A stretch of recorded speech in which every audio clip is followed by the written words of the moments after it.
Hey guys, I'm Tim Bruce and I'm building my dream shop 50 by 80 by 20. This is the foundation episode. So if you want to catch up to how we got to here, look at this playlist and then come back to this video, or watch this one first then watch the playlist. I don't care how you do it. But anyway, my goal here is just to document the building of my dream shop and try and teach you what all is involved in doing it. I'm doing a lot of it myself. I am hiring out the concrete work, but if you've seen my plumbing video, I've done that. I've done all the grading, a bunch of tree removal. So yeah, I've been doing a lot of work, and we've come to the point where we're getting ready to pour the concrete really soon. So we have the everything's boxed in, and you can see I have the foam around the outside. So this is 2-inch R10 Foamular from Owens Corning with the Pink Panther. So the reason why I did it on the outside is, to me, that felt like it was the most efficient way to insulate the building for the least amount of money, if that makes sense. If the requirement, if you're having a the building that's conditioned, air conditioning and heated, the requirement is that you have to have the foundation insulated somehow. And the two options on a monolithic pour like this, so that means they're going to pour it all at once, not do the foundation separately and then the main floor. It gets all poured at once. So the option would either be on the outside or the inside. Now, without getting super technical about why I decided this, the main reason was thermal bridging, where I felt if you had the foam on the inside of this trench for the footer, then basically you have all this concrete, 6 inches of it, all the way to the outside, that's just gonna radiate your heat. So I went on the outside. Now the thing I'm gonna have to do when I'm done is we're gonna, after we pour the concrete, we'll remove the forms, and the pink boards, foam boards, will be sitting here. Well, the siding for the building will drop down 1.5 inches. There's a bracket that will attach to the concrete and drop it down 1.5 inches. So I'm going to have to cut the foam board down at least 1.5 inches, but I figured it was just the easiest solution was to just level up the foam all the way around, and then worry about cutting it later, because I wasn't sure if I also have to cut 2 more inches for a termite inspection strip.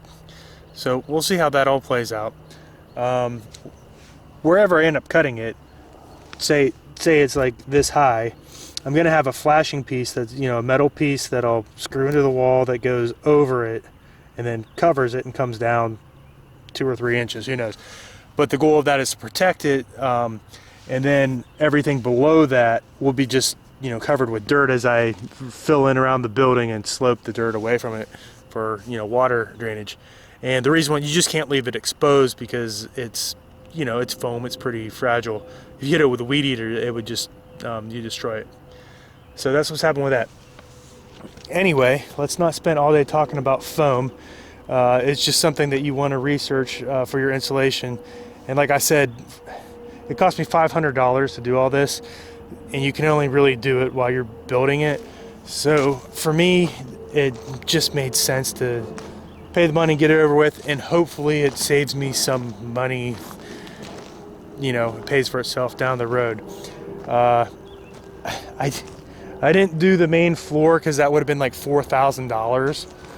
And we are in Charlotte, North Carolina area, so we're not really worried about the cold. It's more the hot days that I'm building this building for, to stay out of the sun and to be able to work in the cool AC. I mean, I'll probably only cool it to 80 or something because it's a big building and it's still going to be expensive. But that's the reason why I'm not messing around with in-floor heating, because it would have been at least $4,000 for the insulation to put the same foam board on all of this flat ground, and then of course the added cost of all the tubing and then the boiler and stuff would have been another $10,000 on top of the $4,000 for insulation. It would never pay itself off. in Charlotte, North Carolina, because I don't really think I'll be heating the shop too much. I mean, you get 2 months a year where you're going to need to heat it. But for me, I feel like if you're actually doing work, you heat it to 50 and you're good to go for those 2 months. I mean, if I was north of the Mason-Dixon line, I would start thinking different about doing the in-floor heating. Anyway, as you can see here, they got the rebar all tied in for the footer. And over here is just one of the requirements of the foundation engineering. This is called a hairpin, and he kind of just ties in everything all together. And then you can see over here is the template for my anchor bolts. So he holds all the bolts in the right spot, and hopefully that guy gets more square. Anyway, hopefully they get all the anchor bolts exactly where they need to be. I'm sure they've measured, and they'll measure and they'll measure to make sure they're right. Because if they're not, the building is not going to be fun to put together. So that's why you hire a concrete company that has done this before, and that you're confident can do a good job.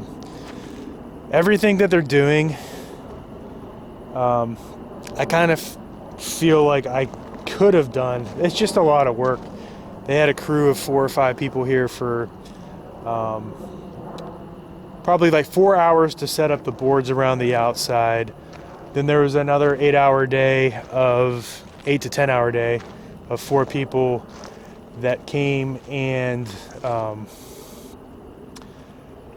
dug out the footer, and then did all the grading, put this 4 more inches of stone on here. And yeah, so that took them another 8 hours. And then today they spent 8 to 10 hours tying in all the rebar, and then they'd made those templates for the bolts and put in the foam. So they're making good progress. One thing that came as a surprise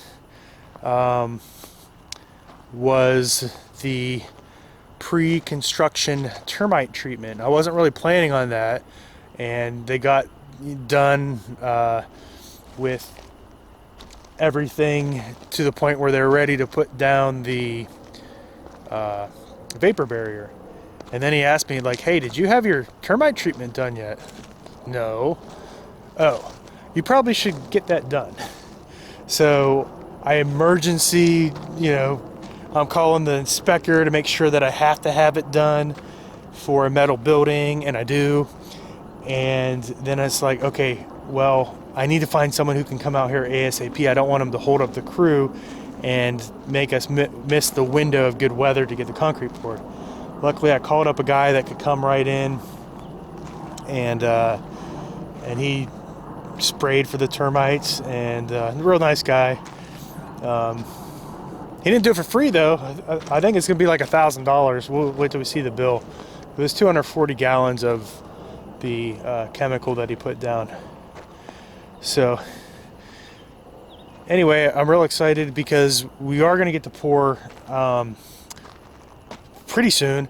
I was hoping to do it on Friday, but we're not going to be able to do that because the inspector can't get here tomorrow. I'm not too upset about that because they seem like they could handle the inspector being here tomorrow, but they didn't get the vapor barrier done and the rebar that should be all across the floors. So yeah, I don't know what they were expecting to do with that, but Friday is when the inspection is going to happen, so they must be planning on finishing tomorrow. Anyway, that's what is happening today. Okay, let's do the update on the foundation. So here's what happened. Originally, the weather was looking good for Friday to be the day. So they came on Tuesday and started boxing up everything. And by the end of the day, Wednesday, they were like, you should probably call for inspection. So I called Wednesday, and they're like, there's no way we can do the inspection on Thursday. You're gonna have it Friday. Well, Wednesday at lunchtime, the guys were like finishing up, like they were done, and I was like, wait a minute, guys, where's the rebar at? So they had done rebar in the foundation here, but they didn't do all this rebar on the floor. So like in the quote, it was number 4 rebar, 18 inches on center.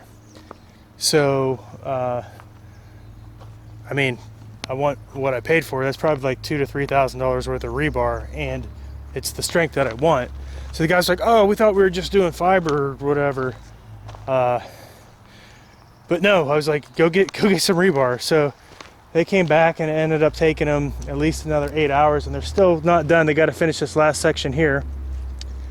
As you can see, they have all the templates in for the anchor bolts.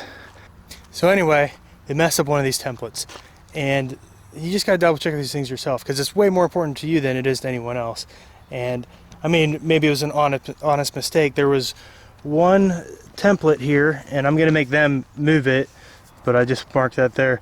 So this one is in the corner of the building where the garage door is going to be. So it's a 9x8 garage door for the tractor, and I just wanted the door to be as far this way as possible, so they were able to move just this one post for me, so he sits 2 inches that way.